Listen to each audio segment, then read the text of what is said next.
and welcome, welcome, welcome to the Pixelated Sausage Show. Hi. How are y'all doing? Hopefully well. I am, of course, your host, Mark Krishnez, and today it's going to be a relatively short show because I am stretching myself thin across last week and this week, and I am just exhausted, and I don't have much energy to talk about anything. And I clearly should have drank something before this because my throat feels like it's gonna drop dead. But I am Mark Krishnez, and today the games I'll be talking about include Creatures of Ava, the Star Named EOS, or EOS? Insectum, Epic Battles of Bugs, Damikira, and ZombFarm. But before I get to that little streaming update, I've decided to cease with the streaming, surprising no one, because I think that has been a big cause of me stretching myself thin. It still has the issue that always concerned me with streaming, which is me dividing my attention, however much the ratio may be. The fact that I'm not giving a game my full 100% attention makes me feel like I am letting the game down when discussing it for Attack the Backlog, that there are things that I may be missing just because I was looking at chat when something happened or I just wasn't all there. And I feel like it does me a disservice because it keeps me from being able to be fully engrossed in a game. Part of what makes streaming not ideal is that it forces me to only play a game during that specific time frame. So if I want to keep playing a game outside of the streaming hours, I can't.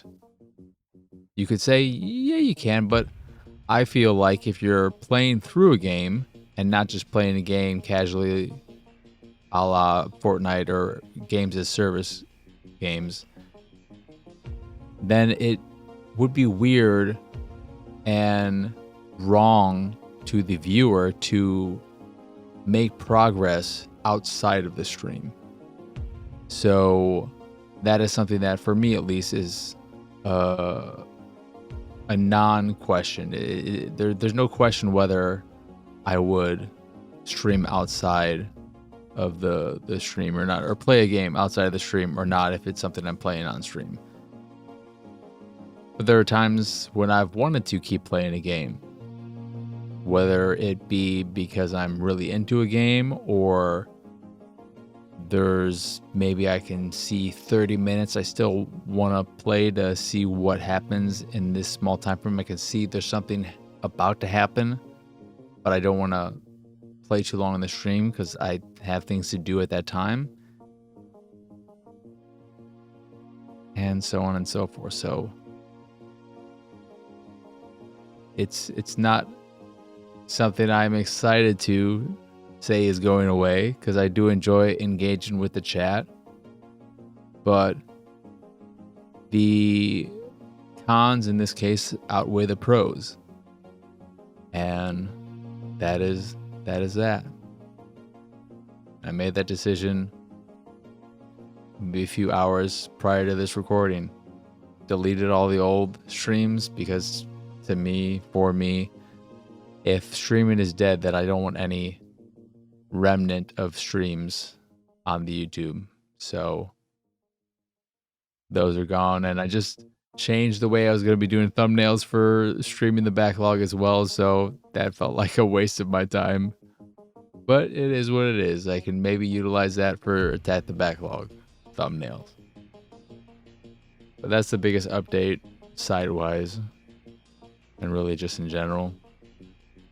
I finished my MCU watch, so I'm current with Agatha All Along and waiting on Deadpool and Wolverine to come out physically.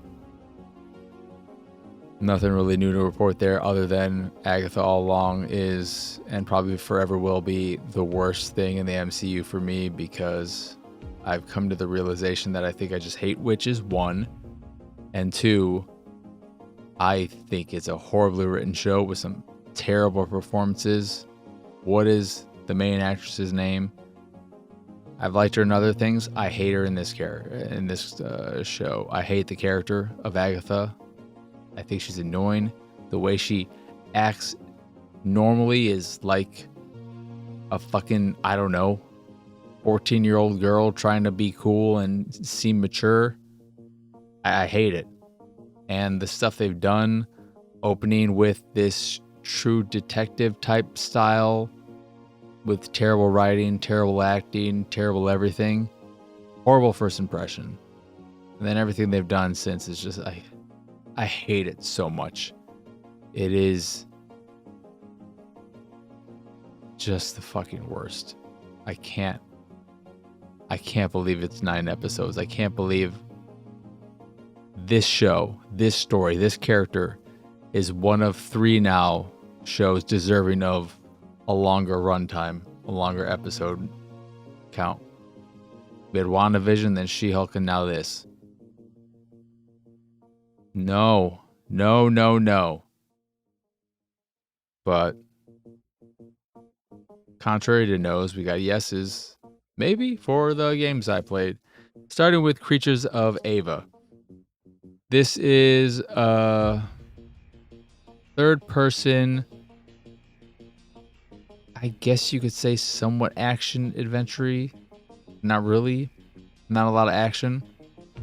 You're a human who, I think you crash landed on this planet, and you're there to save them. Maybe you didn't crash. There was something where you got misappropriated, but you got away from your main ship because your objective is to save the people and the creatures of this planet from this toxic thing that is in it, this thing that is corrupting creatures in the world. And you want to collect everyone, but the natives of the planet don't really trust humans.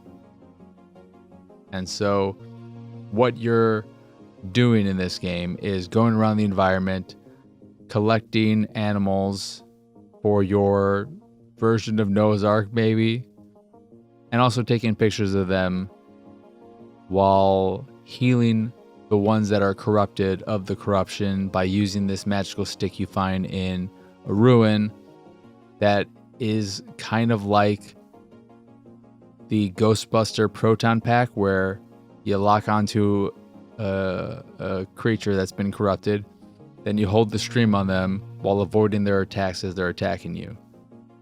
And if you have multiple creatures that are corrupted, you can chain the stream together.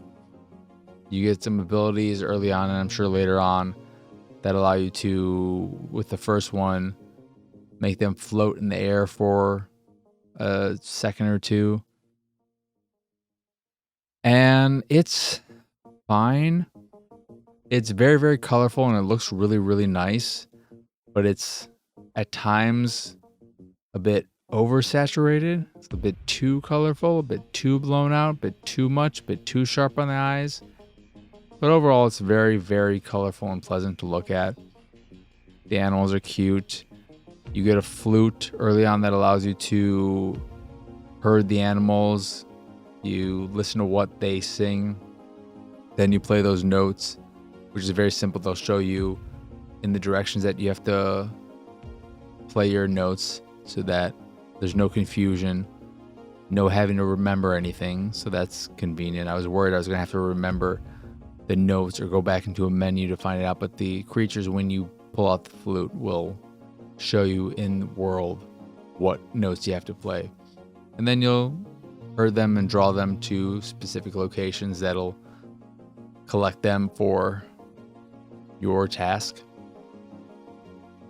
But the act of cleaning up, uncorrupting the bad ones, that gameplay is not particularly fun.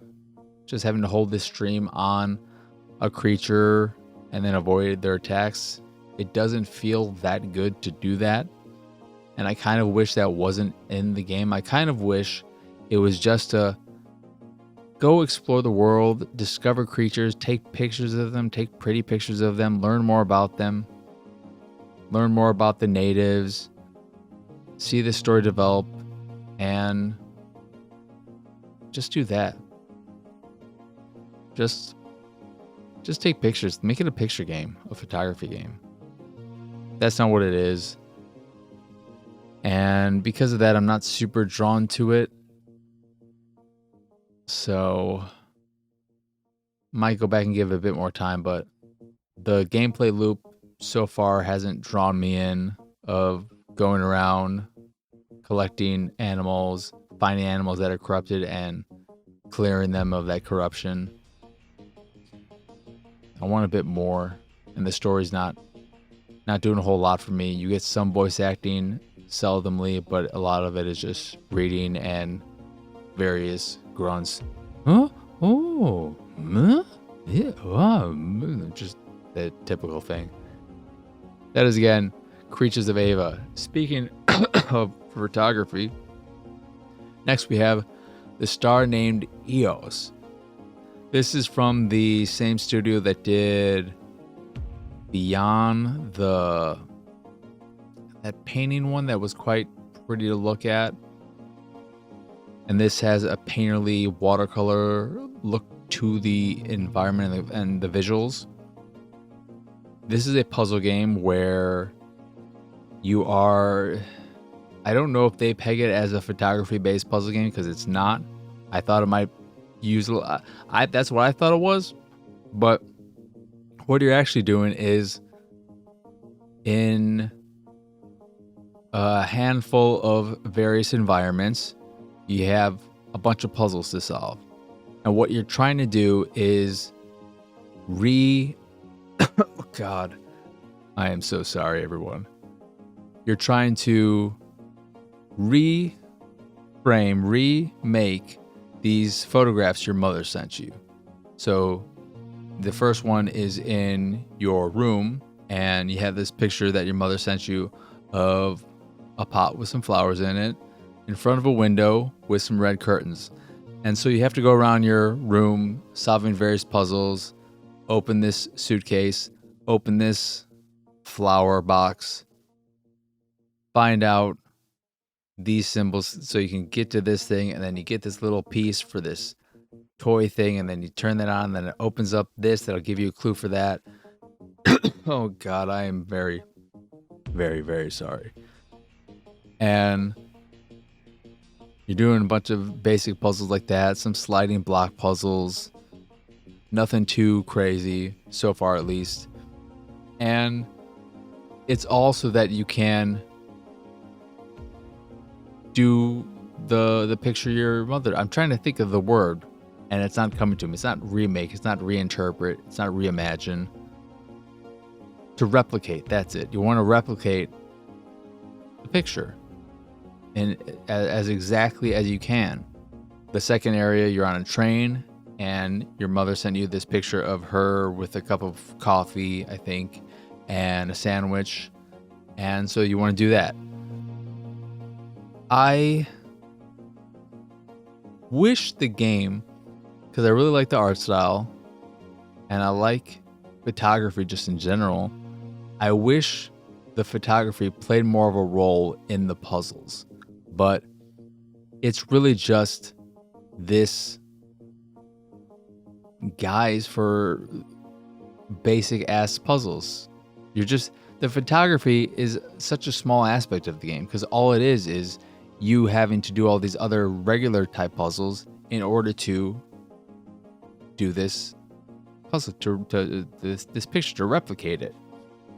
And that takes out some of the potential uniqueness of the puzzle game, because it's just a lot of puzzles there's nothing new here so far, at least. It just happens to look pretty, but I'm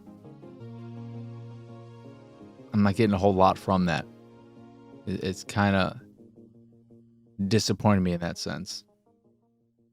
I might play a little bit more, but if I don't see a puzzle that really stands out, I'm gonna be bummed, because in the second area with the train, there was a sliding block puzzle to open up this box, I think, or not the suitcase, but when I opened up the suitcase, what was it? Another sliding block puzzle, basically, where I have to slide the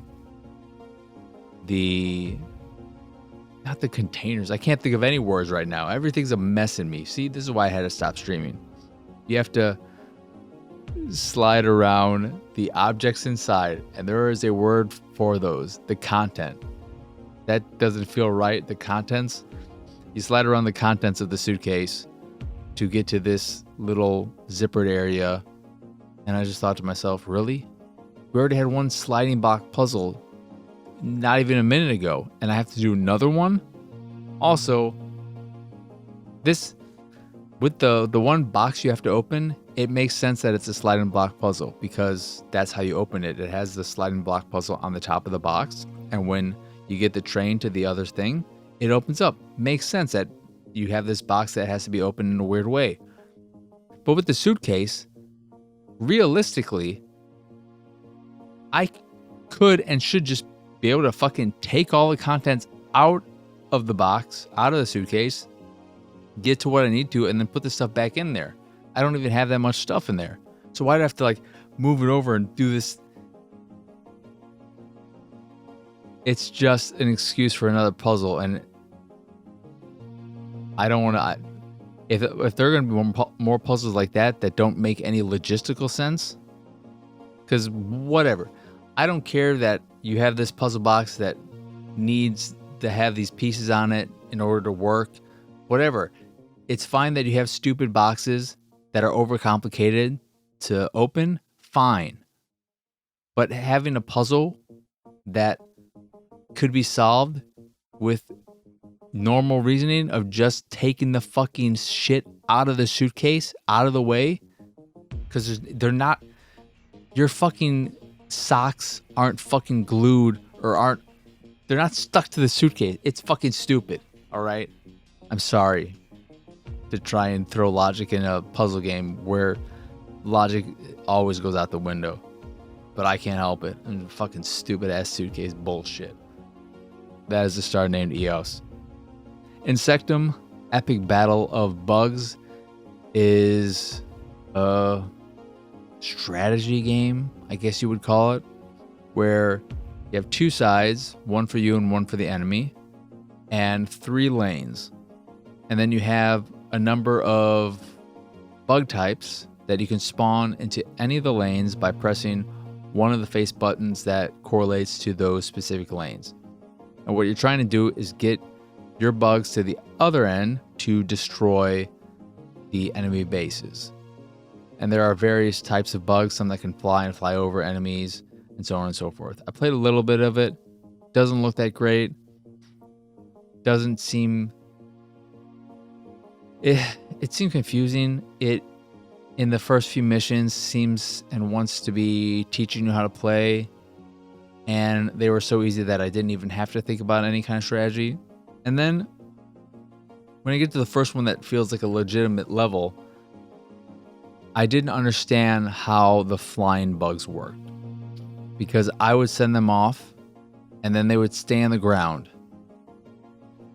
And then sometimes they would fly over, but sometimes they'd be on the ground. And the enemy bugs that were flying flew over. I don't understand how the flying bugs work.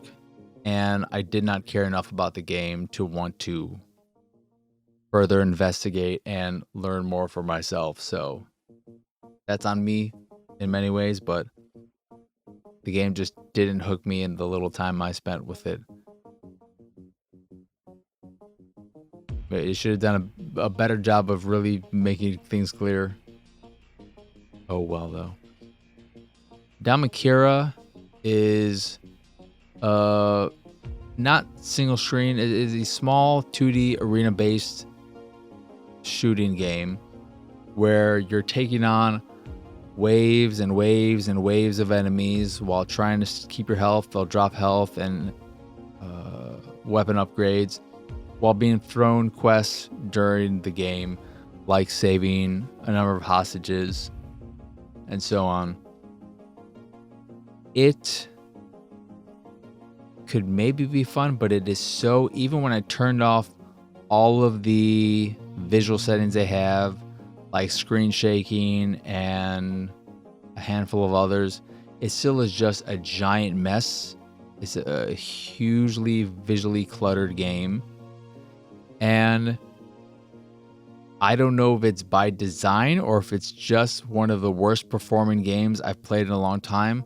There is an incredible amount of slowdown as things are getting crazier and crazier on screen. I don't know if there's some intentionality to it with the higher a combo gets and the more you kill in a short period of time, where it's slowing down to try and be some stylistic thing or give you some kind of edge in the battle, but it regardless feels terrible. It felt truly, truly terrible to play because of that. It felt wrong. So after I played a few rounds of that, I couldn't keep it up. It was just very unpleasant to play from a feel standpoint alone. But that is, again, Damikira. And then ZombFarm is a weird one. I guess it's trying to be a farming simulator-ish type of thing, but the way it's structured is incredibly odd, where you have a week to finish these objectives you have, like collecting this much amount of milk, this many eggs, this many heads of lettuce, and so on. And each day you can do these tasks once, but you can plant crops and have them, and I think they can probably be cultivated over time or immediately with zombie dust, which we'll get to. But with the animals, you go to each of their pens, you can fill their water and their food buckets each day, though you only have so much food and I have no idea how to get more. There's no town I could find. There's no computer or anything that I could order more food from, so I'm not exactly sure how to get more food. But the water is unlimited. I don't have to refill a pail or anything. I just have unlimited water on me at all times. So where the food comes from, I don't know. I wish I knew. Maybe it's at the end of some of these pathways full of zombies. But what you do with the animals is that you have the task that you can do one time with the sheep or the chickens. They'll drop their wool or their eggs from the top, and you have a little basket that you are moving from left to right to catch it. That's how you collect that. With the milk, you're just mashing the button until you collect 5 pails of milk. There's fishing that is boring, where you are keeping the fish in a designated area of this scroll bar thing while a timer is dropping down, and you want to fill up the bar with the fish before the timer expires. And then you have a few others where you're just cleaning shit off of cows, and not cows, but horses and the dog. And then some empty lots you can plant crops in, and you can make the crops grow faster and even complete in a day by using zombie dust that you collect from killing zombies in any of the exterior locations of your farm. So you go into the woods, south of the farm, east of the farm, north of the farm. I don't think there's anything west of the farm. And you're just going through these areas, collecting some various plants like mushrooms and whatnot as well, and they differ depending on which area you're in. But then you're also just killing zombies. They can swipe at you. I don't know if you have a health bar. I didn't die at all. I killed dozens and dozens of zombies, and I found that all rather dull and unexciting. And then I realized I can use this zombie dust to make crops grow immediate. So you plant a crop, and then you use one, it'll grow a little bit. Use another one, grows a little bit more. And you keep doing it maybe 5 or 6 times, and then the crop is fully harvested. Fully grown and then fully harvested. which is kind of a neatish mechanic, but the rest of the game is just so shallow. And I guess if you don't complete the objectives, you get hit with the penalty. But very weird type of structure for a game that doesn't entice me to want to stick with it, because there's not a whole hell of a lot of variety to it, and it's not particularly fun to play. The mini games for doing the various things aren't fun. Wiping off shit is just moving a cursor over the areas of the animals that are dirty, and it literally looks like they just rolled around in a bunch of cow pies. And aesthetically, it looks very old PC kid game-ish. It kind of, because I've seen that in the news as of late, it kind of has that little league backyard baseball, whatever it is, game, but lacking quality animation and some of the personality, but it has kind of a similar vibe to that aesthetic. But overall, it's just a pretty meh time. But that's pretty much it. I'm playing through Star Wars Jedi Fallen Order for Attack the Backlog, the last game I streamed. So RIP to that. To the streams, not to the game. About 9 hours in. Ready to play some more. But yeah. This is a relatively short episode of the podcast, the shortest one in a very long time. In large part, because didn't spend too much time rambling at the beginning. Sometimes that can go on for 20 minutes, and I think I got out of there after about 6 or so minutes. So of course it's going to be on the shorter side. But I hope this is, next week's episode will be better. Promise to that. This has just been a rough pair of weeks, and I could use a bit of a recharge, methinks, and I bet you can agree. And I especially apologize for the various coughing fits during this episode. But that will do it for this here episode. As always, not as always, but I am, of course, your host, Mark Kuznez. Y'all can find me pretty much everywhere at PX Sausage. If you enjoy this here show, and I don't know how you could enjoy this particular one, but if you enjoy the show in general or any of the stuff I do and what have you, you can support me and my nonsense over at patreon.com/PXS. There you can get access to a monthly Q&A, some fancy Discord roles, a private Discord channel, random drops on the Patreon here and there, or more and more, depending on your tier, of course. Or you could just support me to support me if that is your fancy. That is, again, patreon.com/PXS. In addition to the Patreon, you can find links to the site, the YouTube, the Discord, and so much more over at pxsausage.com.